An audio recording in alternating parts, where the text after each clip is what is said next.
देखो हम शरीफ नहीं हुए हैं अभी, तो हमको छेड़ो उड़ो मत। हम अभी भी छुछुनरे हैं। अरे हम मरदे हैं, हमरो अंदर फीलिंग बा। बार बार चार्ज होता मत कर, डांटो तनी मेहरारू नहीं खे मनत। भाई जो भी शो को देख रहा है चाहे बाद में देखेगा, मेरे अंदर कोई गलती नहीं है, ये खुद छुछुन्नर लड़की है। बाबू साउंड पे चढ़ गए हो, अभी कम में चढ़े हो, 20-25 को और चढ़ जाओ। हाँ तो रखे रे बना रहा रे, अंतरिक्ष पर जाइबा, अंतरिक्ष पर उतार के देखो। रे रे रे सुदामा, रे रे सुदामा, 6 साल का लड़का हो, लड़की के करता। क्या जमाना हो गइल बा, बताई हमनी के 15-16 साल में बुझाओ ना जो लड़की या लड़का का होला। आज 6 साल में मारा तो किस फेंकता। मैं ऐसे कर रहा था ना, तो हो देखी गो लड़का आंख मरता। बाबू तेज जवन हो तो हम हई, तो लकड़ी की भी अगर कोई लड़की अगर हम चिपका ले तो उसको भी प्रॉब्लम हो जाएगा। तो ये फितरत है, और महिलाओं का कहीं ना कहीं है कि भाई मेरा पति मेरा ही होना चाहिए, बट उसको क्या पता मैं कितना बड़ा छुछुन्नर हूं। मैं हूं उसी का, कभी कभी शरीर इधर उधर भाग जाता है। हरकत शरीर से हो जाता है, मेरे से नहीं होता। गलती शरीर कर देता है, बट नहीं करता मैं। ऐसे मैं हंसने के लिए बोल रहा हूं, सुन रहे हो ना? 1 2 3 4।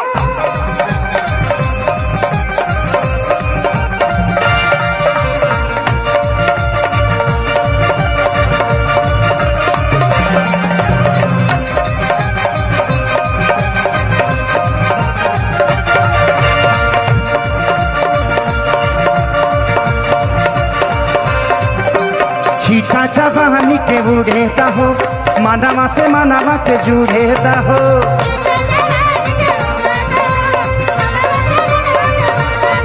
अरे छीटा जवानी के उड़ेता हो, मानवा से मानवा के जुड़ेता हो। तारी सुत तारिया तान के तान के तान के। देखो हम शरीफ नहीं हुए हैं अभी, तो हमको छेड़ो उड़ो मत। हम अभी भी छुछुनरे हैं। थोड़ा सा एक बार इलेक्शन लड़ गए हैं तो समाज का जुड़ाव हुआ है ना, तो लोग को ये ना लगे कि यार इसके अंदर नेता का गुण नहीं है, क्योंकि नेता लोग कमरे में करते हैं, मैं तो स्टेज पे हूं ना।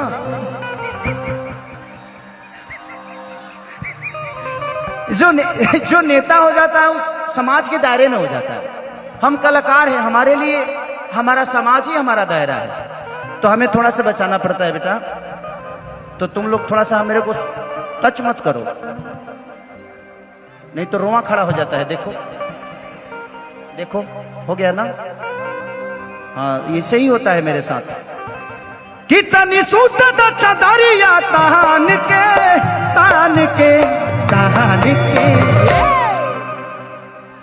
के टूट जाही राजा जी।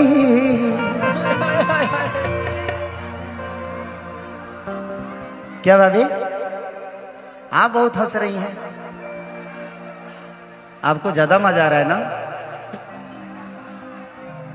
कि टूट जाही राजा जी पलंग सागवान के, टूट जाही राजा जी पलंग सागवान के। छीटा जवानी के उड़ेता हो, मानवा से मानवा के जुड़ेता हो।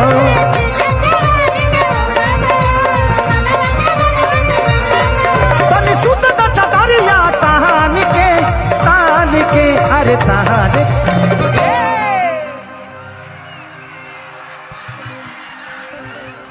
दूरी बनाए रखे।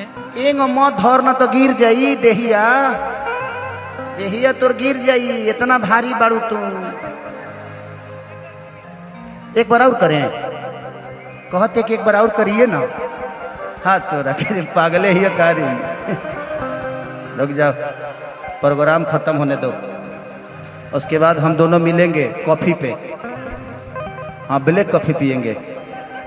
उसमें स्टेमिना ज्यादा होता है।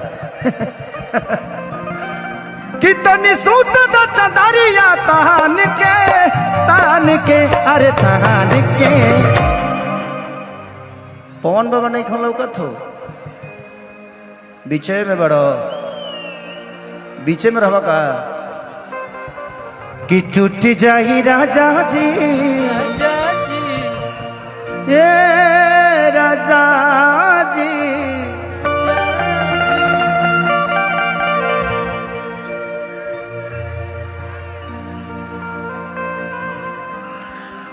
अरे हम मरदे हैं, हमरो अंदर फीलिंग बा। बार बार चार्ज होता मत कर डांटो तनी, मेहरारू नहीं खे मानत। भाई जो भी शो को देख रहा है चाहे बाद में देखेगा, मेरे अंदर कोई गलती नहीं है। ये खुद छुछुन्नर लड़की है। ये खुद जानबूझ के इधर आ रही है, मैं जाना नहीं चाहता, ऊपर से नहीं जाना चाहता हूं। कि टूटी जाही राजा जी पलंग सागवान के,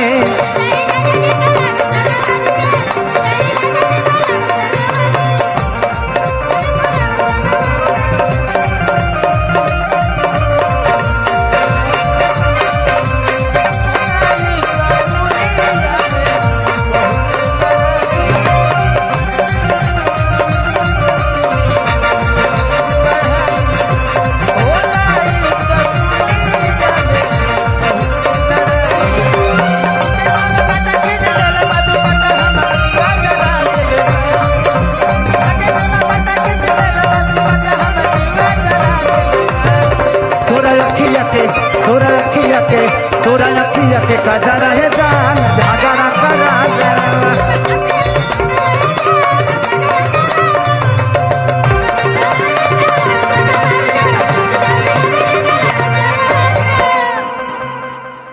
उधर इंसान है कि साढ़ होना बड़ा सरे। हाँ तोरा के बुझाए था जो अखाड़ा लगल बा।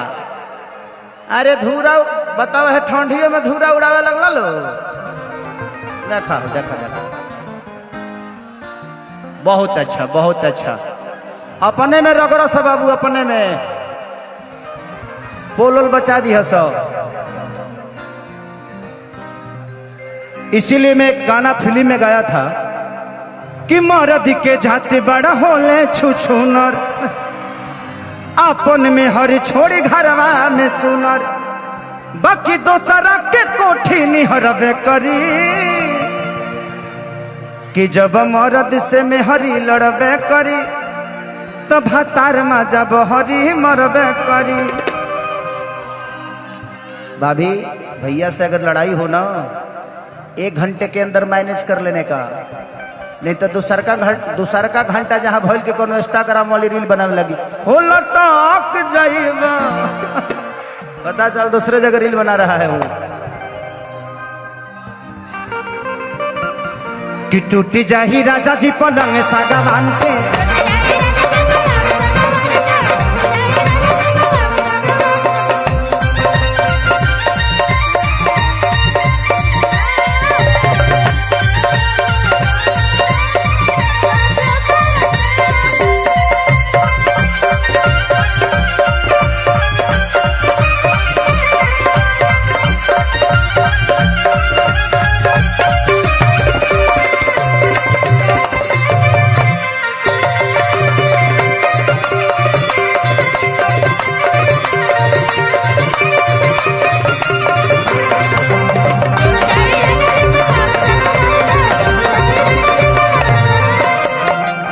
औरतिया कहतिया कैसे कि देखो न सटन के, अरे कपड़ा कटन के चादर बिछा दहनी,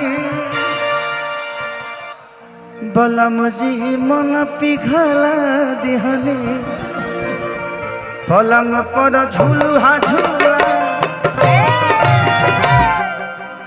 कि देखो न कटन के कपड़ा सटन के चादर बिछा दहनी, बलम जी मन पिघला दिहनी।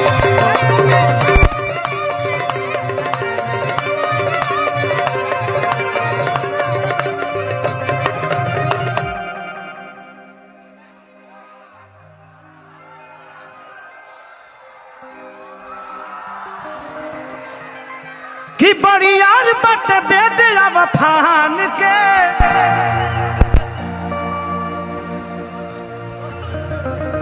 कि बड़ी यार बट बेटे अब फान के अरे फान के हाँ हाँ फान के तो टूट जाए राजा जी। मैं आपको एंजॉय कर रहा हूं, आपको एंजॉय कर रही है ना। सबसे ज्यादा आप ही एक ऑडियंस है कि मेरे नजर में है, खूब एंजॉय कर रही हैं आप, अच्छा लग रहा है। क्योंकि ये वक्त जो है ये, क्योंकि कल ना खेसारी मिलेगा यहाँ और ना आप मिलोगे, तो इस रात को यादगार बना के अपने जीवन को 2 घंटा 4 घंटा खुश होने का। लव यू भाभी, लव यू। कि बड़ी यार बट बेटे अब फान के अरे फान के तो टूट जाही राजा जी, तो टूट जाही राजा जी पलंग सागवान के, टूट जाही राजा जी पलंग सागवान के।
बहुत अच्छा। जब न हिसाब से तू हमरा से चिपको तरु वो हिसाब से लागत है काल हमारे घर में झगड़ा पका बा। बाबू साउंड पे चढ़ गए हो, अभी कम में चढ़े हो, 20-25 को और चढ़ जाओ। हाँ तो रखे रे बना रहा रे, अंतरिक्ष पर जाइबा, अंतरिक्ष पर उतार के देखो रे रे रे सुदामा रे सुदामा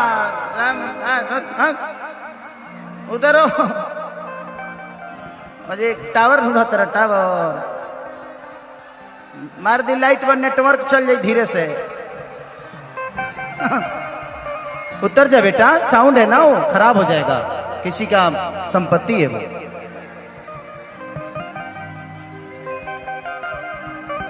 कि चढ़ल जवानी सच कहतानी अरे पैठे लागी हो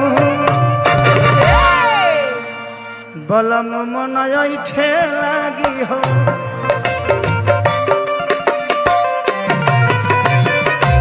नस नस बैठे लागी हो।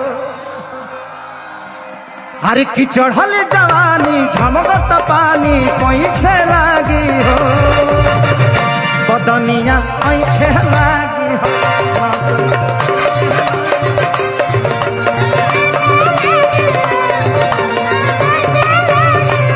बदनिया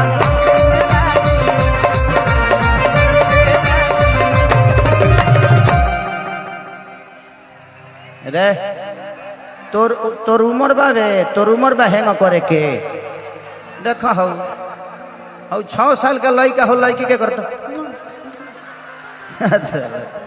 क्या जमाना हो गइल बा, बताई हमनी के 15-16 साल में बुझाओ ना जे लड़की या लड़का का होला।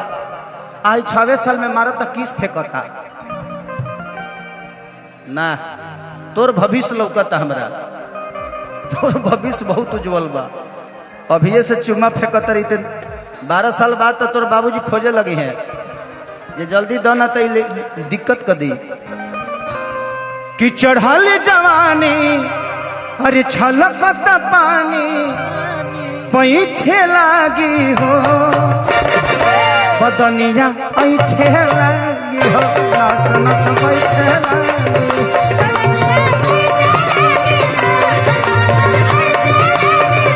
बदनिया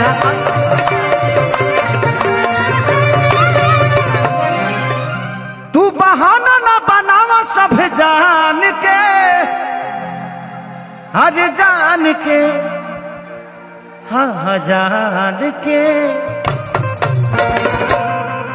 कि टूट जाही राजा जी मैं ऐसे देख मैं ऐसे कर रहा था ना तो हम देखी गो लइका आंख मरता बाबू ते जवन होइस तो हमहू हई एक हमारे भोजपुरी में कहावत कही जाती है कि जहां जिसन तहां तिसन ना करे तब मरद कैसा कैसा एक कलाकार होने के नाते मुझे जो आप लोगों को इंटरटेन करने का जो भी प्रयास होता है मैं प्रयास करता हूं चाहे मुझे कोई कुछ भी बोल जाए ऐसे तो मेरे बहुत सारे नाम है भाई लोग मेरे को बेहतर बुलाता नहीं है क्योंकि मैं थोड़ा भीड़ से हटके रहता हूं भीड़ का हिस्सा नहीं बनना है मुझे भीड़ का हिस्सा नहीं बनना है एक लौता खेसारी जहां रहता है वहां रहता है हाँ ठीक है मुझे आप सबका प्यार मिलता है आप सबका सपोर्ट मिलता है मुझे किसी सरकार से कोई सपोर्ट नहीं मिलती बट मुझे सरकार की जरूरत ही क्या है सरकार अपना काम कर रही है मैं अपना काम कर रहा हूं मुझे आप सब मेरे साथ हैं तो पूरी दुनिया आप मेरे सरकार हो मैं आपका सेवक हूं बस यही मनोरंजन के साथ जीवन को चलाना है इससे ज्यादा ख्वाहिश भी नहीं है जीवन में